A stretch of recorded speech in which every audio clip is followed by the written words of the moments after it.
Hello, hello, Jeff Elvin here with Ballen Brands, and today I wanted to give a quick few tips on editing your WordPress website. WordPress is structured in a way where there are pages, there are posts, like for blogs, and there are also, of course, like the actual template and the overall look and feel of the website.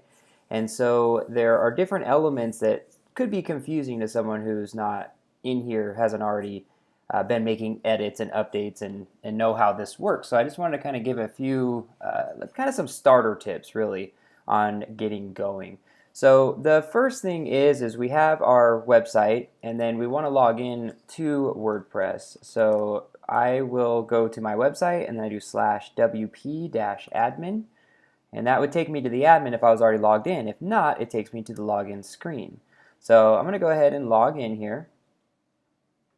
And what will happen is now I'm going to land on a dashboard. So this is like a quick look into different things. We can actually customize this depending on what plugins we have, what information we're looking at. So this won't always look the same for everybody.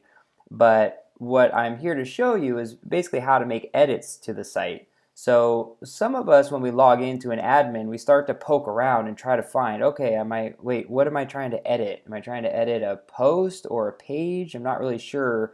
What if it's a testimonial I'm doing and I have a plugin?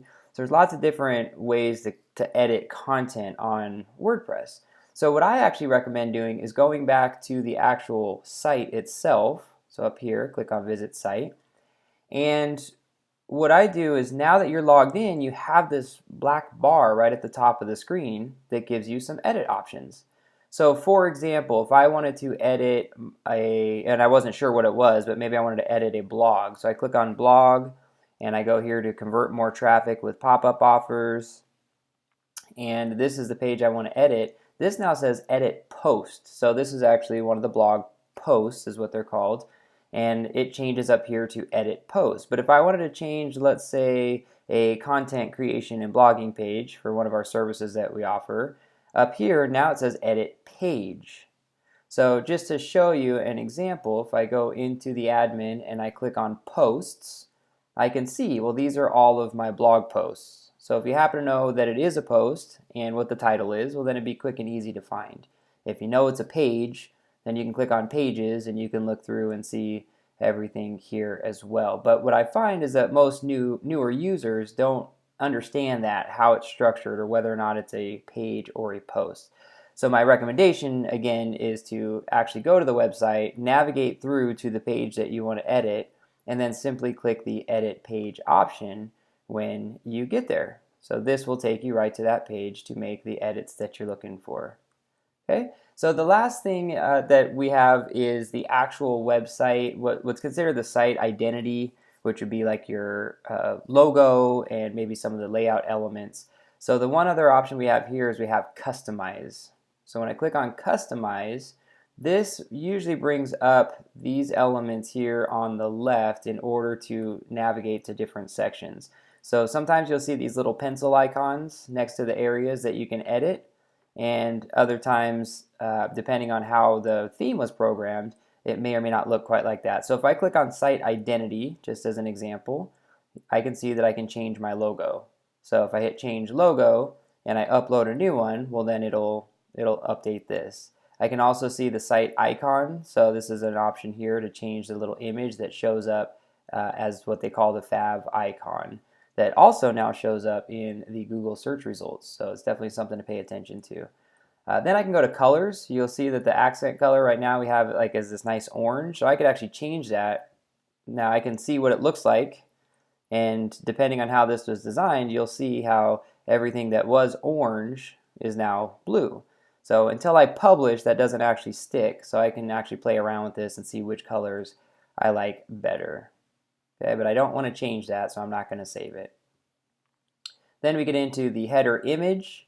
In this case, we don't actually use that header image. So again, depending on how you use your themes, it may or may not be in that spot. But obviously, if it's there, you would see it. They have what's called sticky header.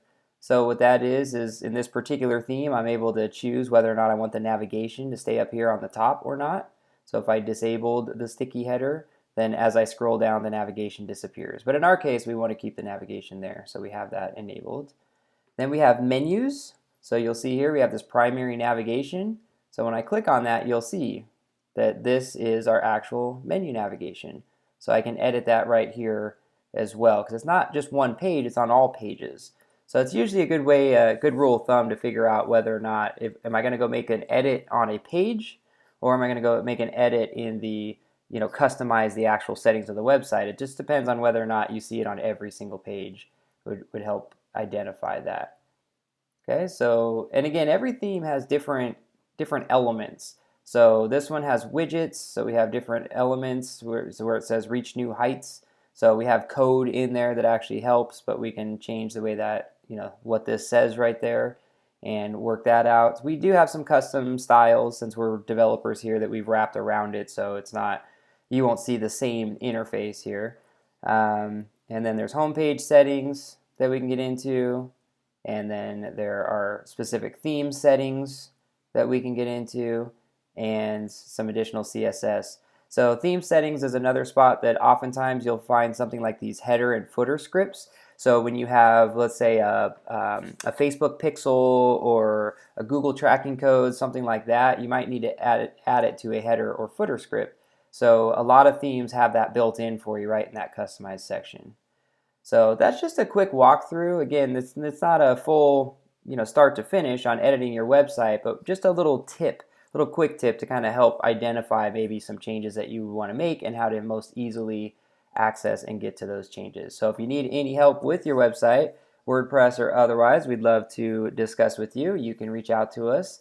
You can go to our website at ballenbrands.com, or you can email us at team@ballenbrands.com.